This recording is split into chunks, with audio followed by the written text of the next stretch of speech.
Independent retail business can mean so many things these days. A brick and mortar store, an e-commerce business, a maker's online shop, a booth at an antique mall, and more. No matter which category you're in, Kathy Cruz, a fellow retail business owner and retail educator, will teach you how to market and manage your business efficiently so you can spend time doing other things you love. Welcome to the Savvy Shopkeeper Podcast. Welcome to episode 5 of the Savvy Shopkeeper Retail Podcast. I'm your host, Kathy Cruz, and if you're listening for the first time, I'm also a retail business owner. I co-own a home decor boutique and creative studio with my sister in Lakewood, Ohio. If you want to follow us, you'll find us on Facebook and Instagram. Our username is @thesalvagedboutique, and that's a D at the end of salvaged. I thought I'd mention this just because I'm not sure I shared our username in the first 4 episodes of this podcast. So if you want to follow our journey, feel free to do that on Facebook or Instagram. Let's get started on episode number 5. How to host or participate in a successful pop-up shop in a brick and mortar store. So what exactly is a pop-up shop? It's really just a short-term temporary retail event. And what does this look like? It can be a one-night sip and shop style event, or it can be a designated area in a store where a maker displays their goods for maybe a month or 2. It's really what the 2 business owners involved make it, but I feel like anything beyond a month or 2 takes away the sense of urgency that a pop-up shop should create. So with that, I want to add that the term pop-up shop shouldn't be mistaken with 2 other retail concepts. The first one is a pop-up business. This is where someone rents an entire brick and mortar space to sell their goods or products for 2 months or longer. Or I don't want it to be confused with a vendor-tenant kind of situation where a business owner rents a space from a brick and mortar store, but this is for like an extended or indefinite period of time. A good example of this is an antique mall where a vendor might rent a booth or space within that mall for a year, 2 years, an ongoing amount of time. The words pop-up shop could connotate that this is something that can be taken lightly, but this is still a business transaction and should be treated professionally. I guess I just want to make that point. I love it when I see this question in the Savvy Shopkeepers Facebook group. When people ask, how can I have a successful pop-up shop or a successful pop-up shop event? Because it tells me that the business owner is taking the opportunity seriously, and they should. What is the goal of a pop-up shop? For the person who makes and sell their products, aka the maker, we can call them, it's really to find and create a long-term relationship with new customers or other business owners. For the brick and mortar store owner, it's to diversify their product offerings, increase foot traffic, and attract new customers. And of course, I'll talk about the benefit. One of the benefits is to make money. But today I'm going to divide this episode into 2 parts. First, we're going to talk about the benefits of a pop-up shop. Second, I'll talk about some of the terms and things you should consider before you come to an agreement with each other. So part 1, what are the benefits of a pop-up shop? First, hopefully you'll get results from cross-promoting each other. For the brick and mortar store owner, like I mentioned, it's foot traffic, and for the maker, it's exposure. Whether you're hosting or participating, cross-promoting should really be one of the biggest benefits of being involved in a pop-up shop event. You're really helping to promote each other's businesses. The second benefit is this provides an excellent opportunity for market research. Maybe the brick and mortar store owner is trying to determine if the product line they're bringing in on a temporary basis is appealing to their customers. So let's say, for instance, a brick and mortar store owner is trying to figure out if a skincare product line would sell well in their store. This is a really good opportunity for them to test the waters. And for the maker, let's say they may be doing research on what type of store makes sense for their products, or if a standalone brick and mortar store makes sense for their own business. But really, market research is extremely important, and this is one way that you can do that for your business. A group member recently mentioned that after they participated in a pop-up shop, they learned that a brick and mortar space would not be ideal for their business. And this revelation, I think, is huge. I mean, this business owner is not only saving themselves hundreds of hours of work of opening a brick and mortar store, and I'm not saying it's not worth it, but it's a ton of work, and they'll save thousands of dollars in the process. She actually decided to go mobile. And I think it's fantastic that she took the opportunity from the pop-up shop event that she ran in a store to really learn to find out if this would be good for her business or not.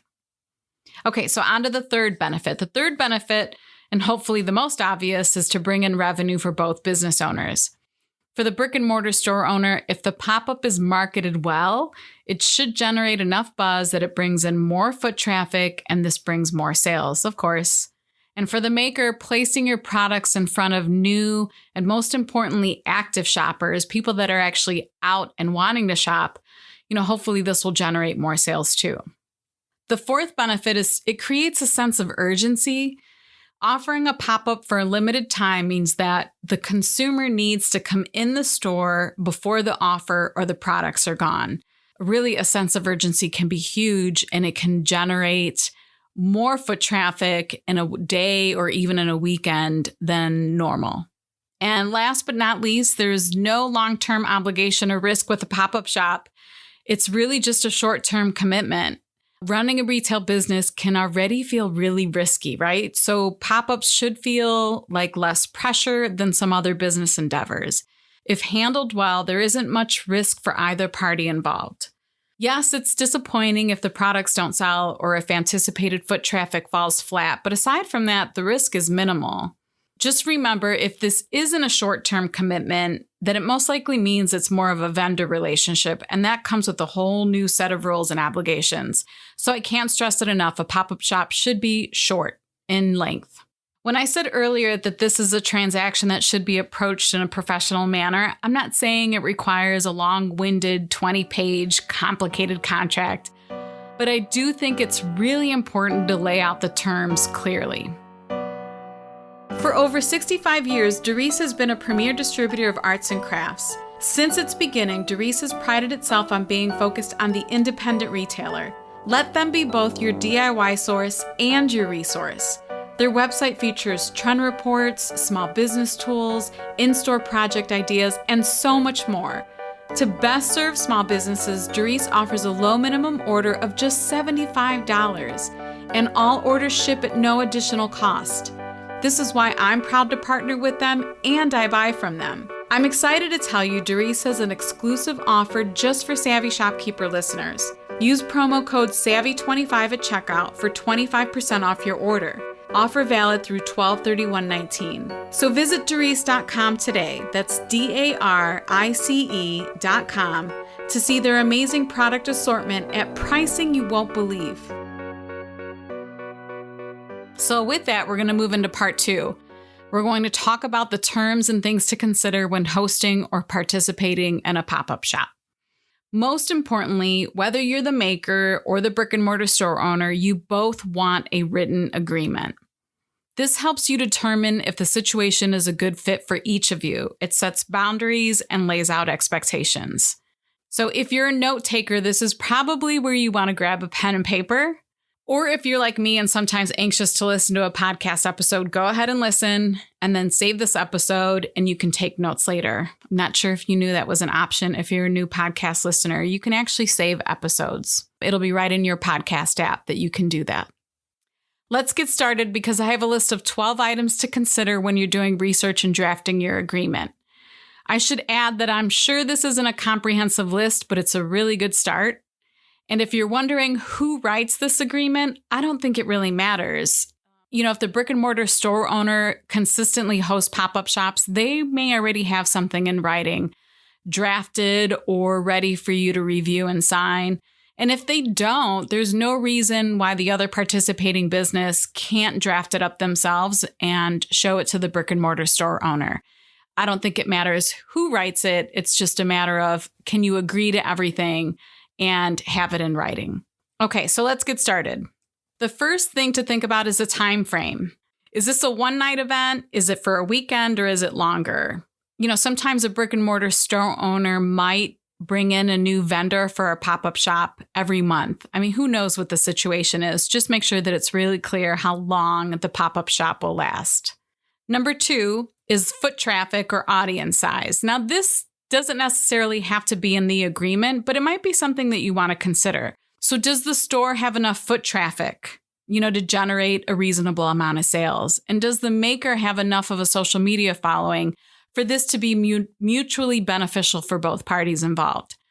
For some situations, this may not matter, but if it's important to you, you need to do the research first.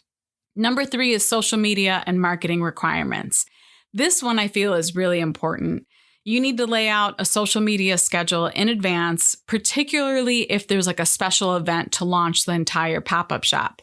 Find out if a press release will be written. Find out if the store owner wants you to post 6 times or 2 times before the upcoming event, or vice versa. Whatever your expectations are, make sure you're really clear. And does it make sense to offer like a giveaway to help promote the pop-up event? This is something you can both work on together, so it feels manageable and reasonable to both of you. Number 4 is product payment. So who's going to collect the payment? Will it be the brick and mortar store owner on their regular point of sale system? Or let's say if this is a one-night event, will the person selling the products actually collect payment directly from the customer? So a really good example is my sister and I hosted a girls' night pop-up event for one night. Each vendor had their own individual table. We didn't collect any form of payment from them. We didn't ask them for any fees, which I'll talk about soon. We just really said, if a customer of ours comes in and they want to shop with you and they want to buy from you, you go ahead and handle the transaction. And I think most of the vendors that night, I think we had 4 or 5 of them, I think they all used Square and they just ran the transaction in their own Square point of sale on their phone. Just make sure that this is really clear. Number 5 is inventory management. And this is really important if you plan on being a pop-up in a store for, I say, longer than a week or 2. You really want to keep track of the inventory that you're sending to the store, and the price, and what's selling. I would recommend this to anyone running any kind of product-based business, but you definitely want to track this when you're sending your items away and then you no longer have control over them and they're sitting in a store in a different location. Number 6 is participation requirement. If this is longer than a single night or weekend event, will you be expected to be present at the store for a minimum number of hours? Is it a fair exchange? Does the brick and mortar store owner feel like, hey, if your products are going to be in the store, I would like to have you here selling them? And this mostly pertains to anyone doing a pop-up shop for a little bit of a longer time. Because of course, if it's a one-night event, you'll be there meeting the customers, you'll be talking to them. But this is something to consider, let's say, if you pop up in a store for a month or 2. The next one is fees. Each business handles this differently, I've learned. There are some brick and mortar store owners who don't charge any fees. They're just happy to support a maker and they're happy to get new traffic. But there are some business owners who will ask for 20% of your sales. Whatever it is, again, make sure that it's clear and in the agreement. Number 8 is setup and equipment. Will the store owner provide a table, shelving, display furniture? They might already have an area where they bring in pop-up vendors and you can just come in and set up. But it's something you need to think about if you need to bring your own table. I think the night that we hosted the pop-up shop in our store, I think we communicated with each vendor. I think a couple of them needed tables. A couple of them had their own setups. So just figure that out in advance. Number 9 is merchandising. So who's responsible for merchandising? The brick and mortar store owner might have rules or a specific kind of aesthetic that they prefer. They might actually want to do the merchandising themselves, but you might feel the same way. It's your product. You know how you like them displayed. So hash this out before you show up at the store with your products. Number 10 is an open house or an opening event. Will there be something to launch this pop-up event? Especially if you're going to be in the store for a month or 2, the store owner might really want to build up the buzz around having you in the store. So if there is some type of opening event, you really want to focus on your strategy for marketing that because you want to have a lot of people come in that night or that day or whatever it might be.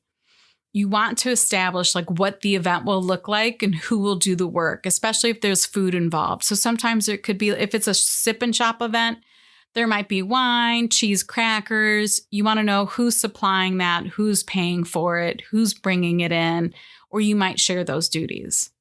Number 11 is theft policy. If you're leaving your products at the store, you'll want to know what happens if a theft occurs. None of us want to deal with this. I get it, but it's a reality in retail. And number 12 is insurance. Which business owner has insurance? Maybe it's both. Maybe it's just the brick and mortar store. Maybe it's neither of you. But what happens if there's a fire? And as I mentioned before this one, what happens if somebody steals all of your products? I've heard this in cases where a brick and mortar store owner had a line of jewelry and every piece of jewelry in that line was stolen. So you just want to make sure that you protect yourself. Again, it doesn't matter which side of this transaction you're on. You want to make sure that you're protected and you have your T's crossed and your I's dotted. Of course, I don't wish anything bad on anyone, but it's important that you're prepared. So we're kind of wrapping up here. 3 important things to note. First one, I always have a disclaimer, right? The first is this is not legal advice, but it is practical advice. If you want to know if your agreement is legally binding, make sure you have your lawyer review it. Number 2, just because you've both agreed to do a pop-up event does not mean that customers will come flooding in. You have to come up with a marketing strategy. Make sure you have a plan for getting people in the door. Number 3 is the last one and not the least one. One thing that I might have overlooked in this episode, and this is extremely important, have fun with the pop-up shop. Whether you're the store owner or the product-based business owner, collaborate, communicate, talk about your ideal customer with each other, and figure out what that customer would like to see or what they will want to experience when they shop with both of you. Add a giveaway, do a fun raffle, do something for a charity or a cause. I mean, the list of fun ideas can go on and on. I know firsthand it's really hard to get wrapped up in the day-to-day of running our businesses. So it's good to be reminded and to remind myself to have fun. If you want to see the show notes to this episode or find links to anything I mentioned, and I think I only mentioned the Savvy Shopkeepers Facebook group in this episode, but in any case, you'll always find show notes on my blog. And for this episode, you'll find the show notes at savvyshopkeeper.com/episode 5. That's savvyshopkeeper.com/episode 5. If you like what you're hearing, please leave me a rating and/or a review. I appreciate it more than you know. And until the next episode, be savvy and boss up.